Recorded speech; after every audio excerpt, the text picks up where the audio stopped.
Have you ever heard a story so strange, so chilling, that it stays with you long after you've heard it? Well, today we're diving into one of the greatest maritime mysteries of all time. It's a story that begins in the dead of winter, over a century ago, on a desolate rock in the middle of the North Atlantic.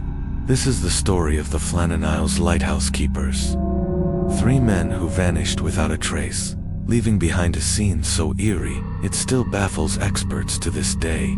In December of 1900, 3 lighthouse keepers were stationed on the remote Scottish island of Eilean Mor.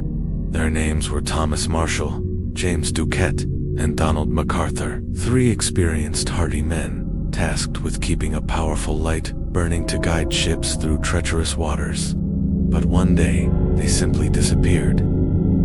They stepped out of their lighthouse and into the history books, becoming phantoms of the sea, and to this day, no one truly knows what happened to them. To understand this mystery, you first need to understand the setting. Eilean Mor wasn't just any island. It's a tiny, windswept piece of land in the Outer Hebrides of Scotland, known for its dramatic cliffs and violent storms. It was, and still is, an incredibly isolated place. The kind of place where the silence is deafening, broken only by the cry of seabirds and the constant, thunderous roar of the ocean. Local legends spoke of the island being enchanted, a place where strange things happened. For the keepers, it was a lonely, challenging post. Their world was the lighthouse, the cliffs, and the sea. The lighthouse itself was a feat of engineering, perched high on the cliffs, a solitary beacon against the fury of the Atlantic. It had only been operational for about a year.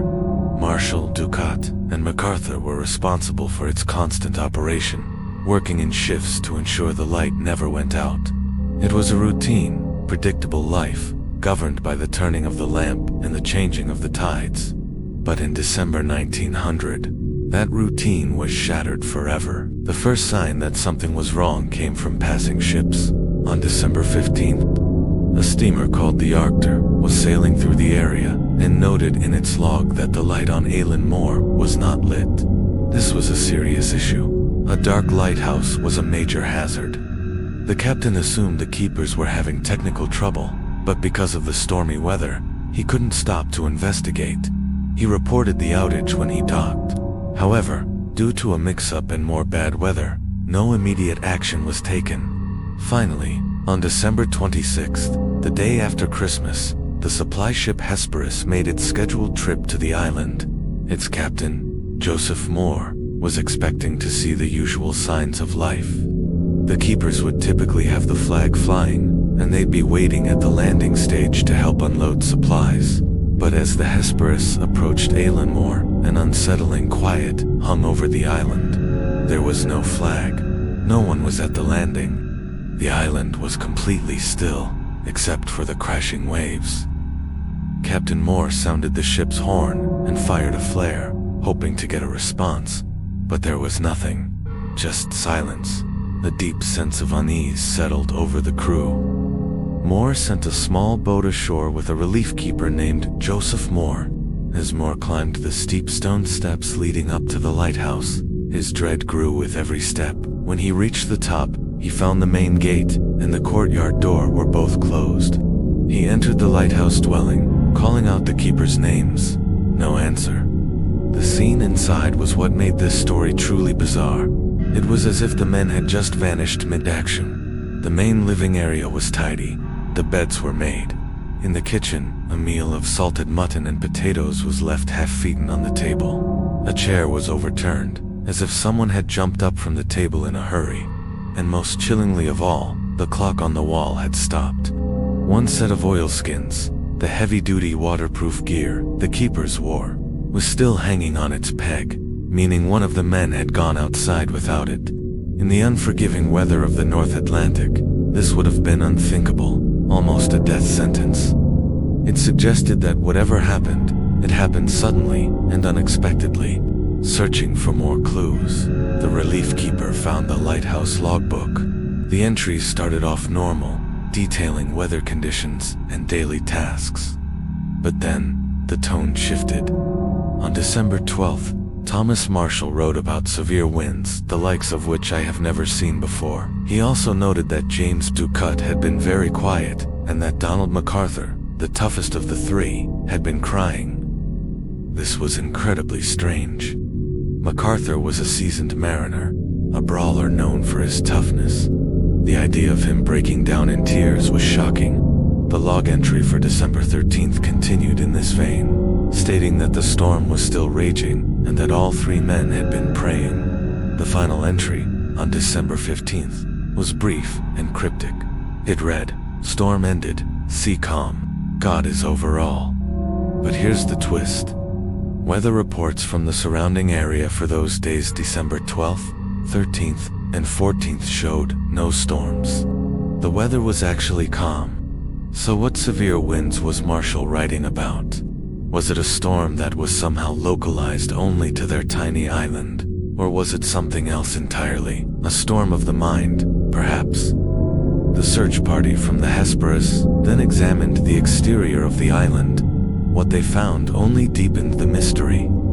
On the western landing platform, which stood over 100 feet above sea level, they found signs of incredible damage. A supply crate had been smashed open, its contents scattered.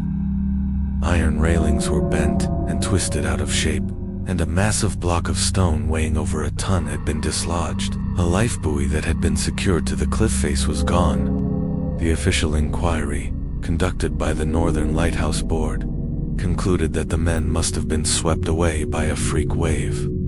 The theory went like this.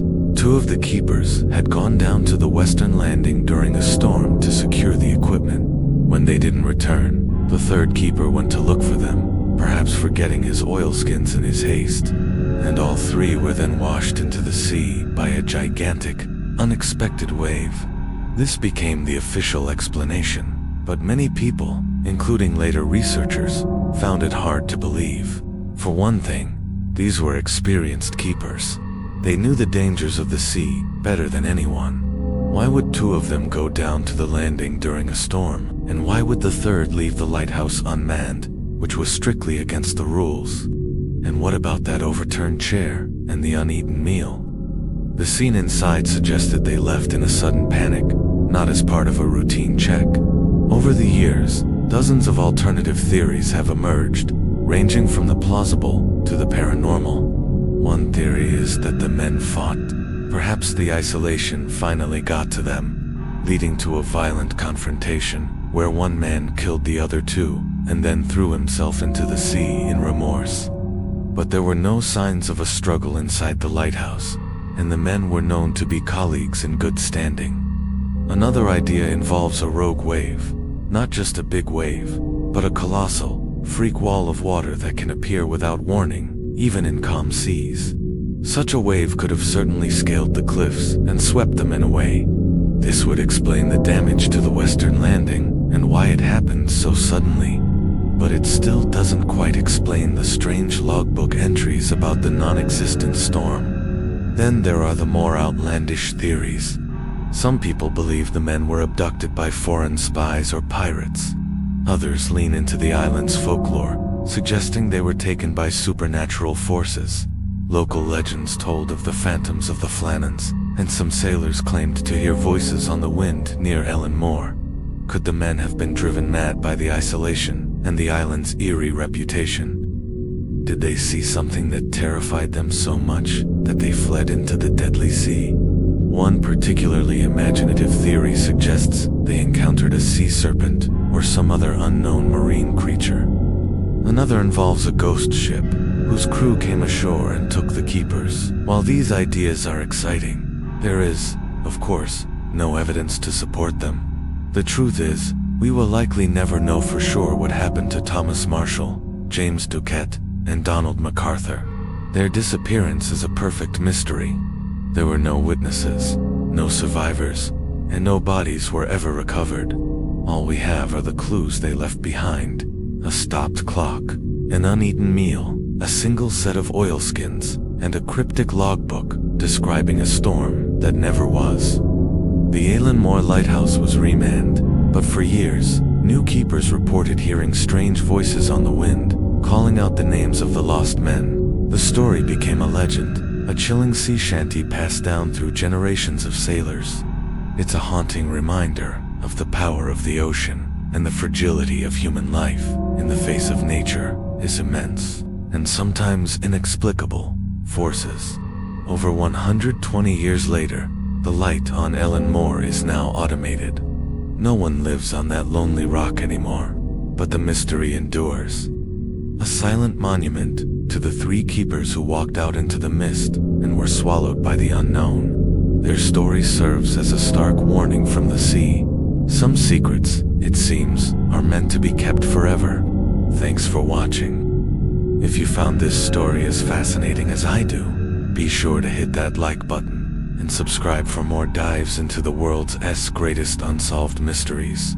Let me know your own theories in the comments below.